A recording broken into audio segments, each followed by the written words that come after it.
So for the next paragraph of your Module A essay, focusing on the comparison between Elizabeth Barrett Browning and The Great Gatsby. So similar to how you've actually introduced the way that Elizabeth Barrett Browning's context, or patriarchal, oppressive, so on context has had an impact on her writing. In a similar way, you're going to have a look at the way that times have changed, contexts have altered for The Great Gatsby, and how that's reflected in Fitzgerald's writing. So a couple of things to note in relation to this particular context. So the first thing to make note of is that it was written in the early 20th century. So basically, there were a few things going on at that time that are important to note. So the first one is that it was written shortly following the First World War. Okay, so the First World War ended in 1918, and this book was first published in, let's have a look here, 1926.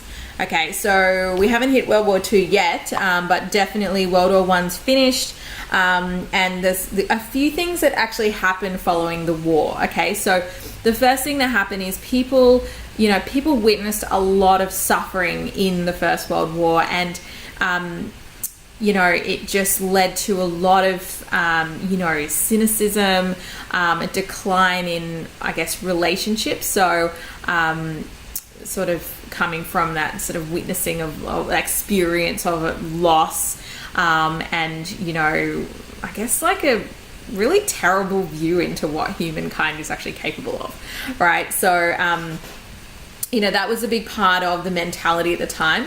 So that's one thing to take note of. There was another thing that happened around that time as well, which was there was quite a decline in religious faith. This isn't really something you necessarily talk about, but it is interesting to note, because when you have a society that is less interested in, religion and faith and so on, there's a decline in morality as well, I would say. And that's something you definitely start seeing in this novel, where, things like ethics and what people consider to be right and wrong are just pretty much out the window. And it's very much about, so this society becomes very much about, luxury and, the pursuit of happiness, or the American dream, which really turns into something like money equals happiness. Okay, so it's very much focused on,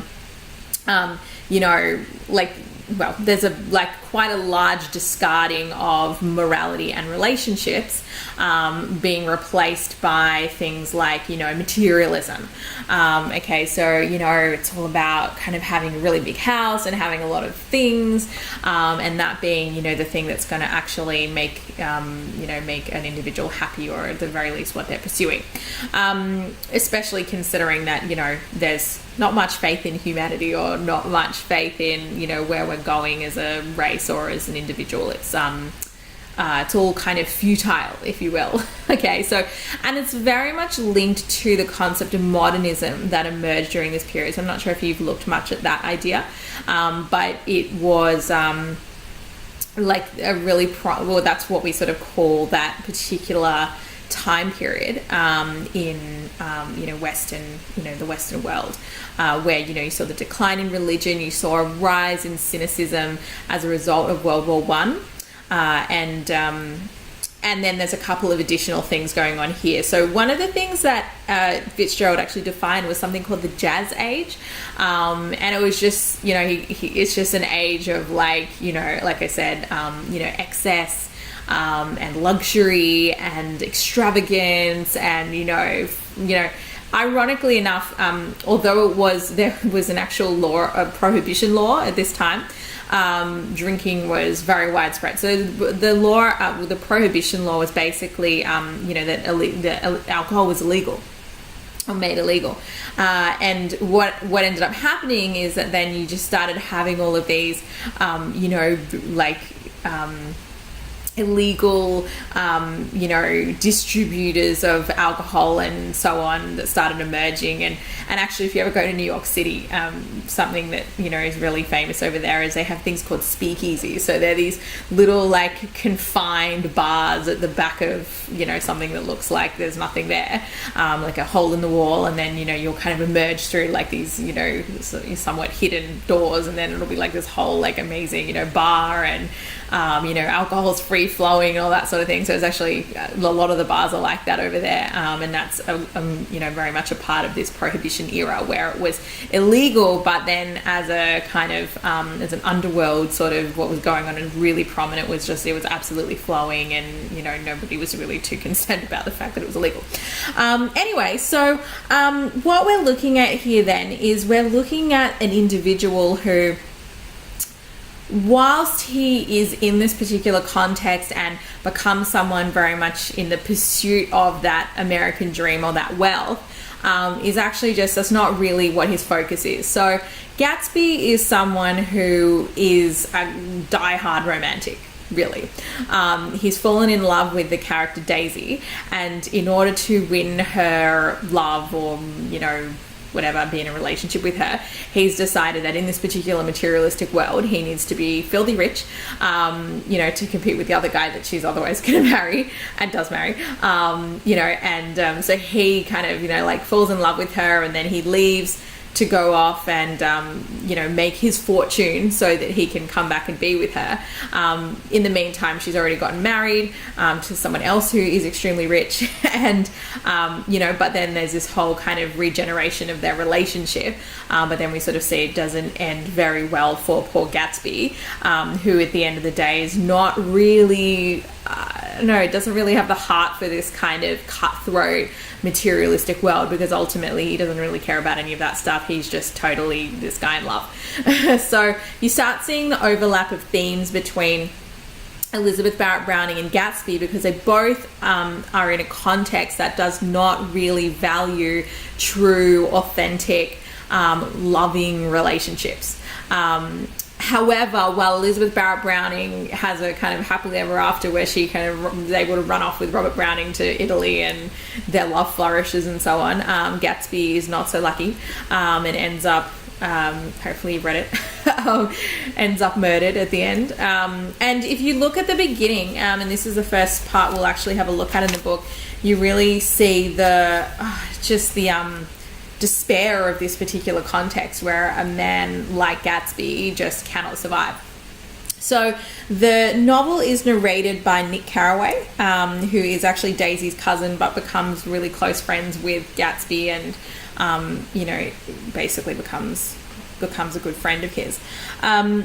So he says, if you have a look from the first chapter, the second page in, there's that opening. Nick does this whole kind of opening thing, and he says, so just go from, okay, only Gatsby, the man who gives his name to this book, was exempt from my reaction. Gatsby, who represented everything for which I have an unaffected scorn. If personality is an unbroken series of successful gestures, then there is something gorgeous about him, some heightened sensitivity to the promises of life, as if he were related to one of those intricate machines that register earthquakes 10,000 miles away. So just to stop there, given what I originally said about this particular context where you've had the war and you've just had people be completely desensitized towards death and really towards each other, here you have this character completely in opposition to that, who has this like heightened sensitivity, and you can see the simile there that compares him to an intricate machine that registers an earthquake 10,000 miles away. So really like emphasizing his ability to feel, to have emotion, to be sensitive. And then their responsiveness had nothing to do with that flabby impressionability, which is dignified under the name of the creative temperament. This is the important part. It was an extraordinary gift for hope. Okay, something very much dashed by the World War. Okay, so he still has it. So he has a gift for hope, which is a metaphor, a romantic readiness such as I have never found in another person, and which it is not likely I shall ever find again. No, Gatsby turned out all right in the end. It is what preyed on Gatsby, what foul dust floated in the wake of his dreams, that temporarily closed out my interest in the abortive sorrows and short-winded elations of men. So amongst the, sorrows and of men, Gatsby's kind of provided this sort of it's just different, I'm not going to say breath of fresh air, but he's just a really different character to what Nick Carraway has originally witnessed in the world, or has ever since that. And then kind of looking at that metaphor that it's this particular society and the cynicism and the materialism of this society which has metaphorically preyed on Gatsby, right? So it has ultimately defeated him and he just can't survive in this particular world. Okay, so that sort of gives you an insight to start with, and if you actually have a look back over that whole thing right from the start, you will see some references to, despair and loss in terms of what the impact of the war. Okay, the next part I'm going to draw your attention on is chapter 2. So chapter 2 gives a really great insight. So there's kind of two worlds that we witness. So one world is this world of extravagance and flamboyance and excess, which we'll come back to in a second. And the other one is just complete loss or anyway, actually I'm going to come back and describe that after I read this particular passage out, because we'll get better words to use. So basically in chapter 2, we get a look into what they call the Valley of Ashes. Okay, so even that particular phrase gives you this idea of death and loss and kind of ashes. It's it's whatever was there has just been burnt away into nothingness. So it says, about halfway between West Egg and New York, the motor road hastily joins the railroad and runs beside it for a quarter of a mile, so as to shrink away from a certain desolate area of land. Okay, so looking at the desolation of the land, there's also, it implies later that there's this kind of moral desolation as well in this particular society. It's not only physical, but it's also moral in particular, maybe even emotional desolation, because people don't have any capacity to feel anymore apart from Gatsby, but he's an anomaly, right? This is a valley of ashes, a fantastic farm where ashes grow like wheat, which is so odd. This is a simile, but it's almost very much paradoxical, because how do the ashes grow? Ashes are dead, so and it's almost an absurd image where it's actually implying that nothing can grow, and it's just, there's a deadness about it. Grow like wheat into ridges and hills and grotesque gardens, where ashes take the forms of houses and chimneys and rising smoke, and finally with a transcendent effort of ash-grey men who move dimly and already crumbling through the powdery air. Okay, cool. So you've got metaphor of ash-grey men, lost, emotionless, dead. What else is there? I think it's all pretty self-explanatory, same kind of thing. Occasionally, a line of grey cars crawls along an invisible track, gives out a ghastly creak, and comes to a rest. And immediately the ash-grey men swarm up with leaden spades and stir up an impenetrable cloud which screens their obscure operations from your sight. Grey cars, a ghastly creak, so it's certainly not a very nice image, very much continuing that idea of, just deadness, really. But above the grey land and the spasms of bleak dust, such a good image there, which drift endlessly over it, you perceive for a moment the eyes of Dr. T.J. Eckelberg. The eyes of Dr. T.J. Eckelberg are blue and gigantic. Their retinas are 1 yard high. They look out of no face, but instead from a pair of enormous yellow spectacles which pass over a non-existent nose.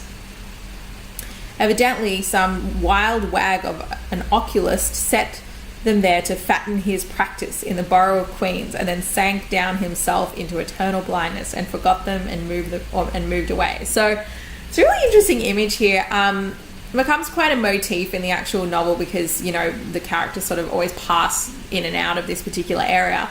But it's basically what it's saying is it's an old advertisement by an oculist, and basically what Fitzgerald's suggesting is that this advertisement has been put up there to fatten his practice, so metaphorically speaking, make him rich, which of course is what everybody's after, and then he's just kind of left it there to decay.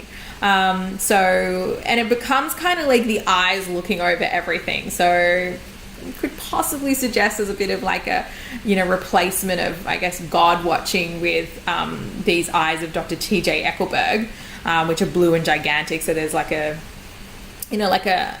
almost like an omnipotent presence of this particular advertisement, except obviously it's not God, it's an advertisement, and a decaying one at that.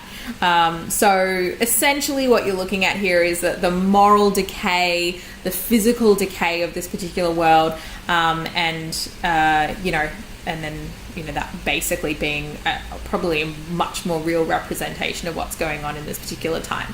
Of course, then you get on the other hand this whole luxurious view of things, but even then it's very much a superficial world. Okay, so I'm going to give you an example of that. In my book, it's page 42, but I probably have an old one. So actually just turn to chapter 3. There's a couple of really good references here. So we'll just go to, the beginning of chapter 3. That's a lot easier for you to find. And what we're looking for here is, this is having a look at, so Gatsby's basically come back rich to pursue Daisy, and he is, throwing all these really extravagant, rich parties, hoping that one day Daisy will just come to one of them.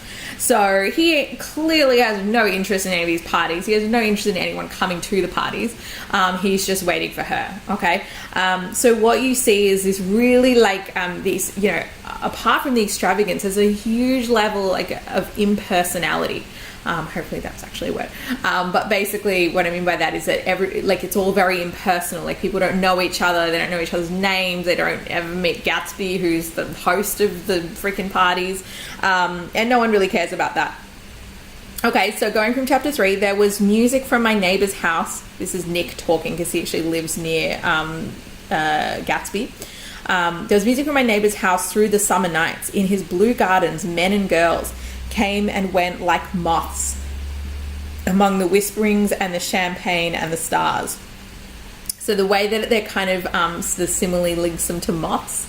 A moth is just it's just drawn to light, wherever the light is, okay, and just comes and goes. Is very much like there's no attachment there. It's just about like where the next best place is with the light, or the richness. Okay, at high tide in the afternoon, I watched his guest diving from the tower of his raft or taking the sun on the hot sand of his beach, while his 2 motorboats slit the waters of the sound, drawing aquaplanes over cataracts of foam. On weekends, his Rolls Royce became an omnibus, bearing parties to and from the city between 9 in the morning and long past midnight, while his station wagon scampered like a brisk yellow bug to meet all trains. So you get an idea of really how completely rich Gatsby is, like completely extravagant. And on Mondays, 8 servants, including an extra gardener, toiled all day with mops and scrubbing brushes and hammers and garden shears, repairing the ravages of the night before. So it's interesting there because you've got this notion of, extravagance at night, and then in the day there's this like toil and this there would be ravages left from the night before. So you've got this really like dualistic view of what's going on there. And just have a look at the use of polysyndeton there. It's used pretty often, actually. There's another example of it somewhere a bit later. But it kind of emphasizes that, again, the excess of the period. So mops and scrubbing brushes and hammers and garden shears. Like, we need all these, cleaning tools and garden tools to repair basically the absolute mess that was created the night before from the kind of immoral activities of the previous night. So then every Friday, 5 crates of oranges and lemons arrived from a fruitier in New York. Every Monday, these same oranges and lemons left his back door in a pyramid of pulpless halves. So Cool. So, like, you know, all the catering that's happening, obviously. There was a machine in the kitchen which could extract the juice of 200 oranges in half an hour if a little button was pressed 200 times by the butler's thumb. Cool. At least once a fortnight, a corps of caterers came down with several hundred feet of canvas and enough coloured lights to make a Christmas tree of Gatsby's enormous garden. Okay, so again, really like huge amount of excess here with the lights and all of that.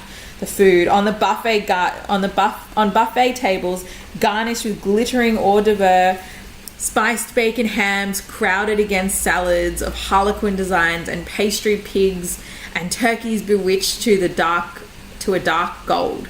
So a couple of cool images there. So obviously you've got the use of listing. I think there's polysyndeton again there.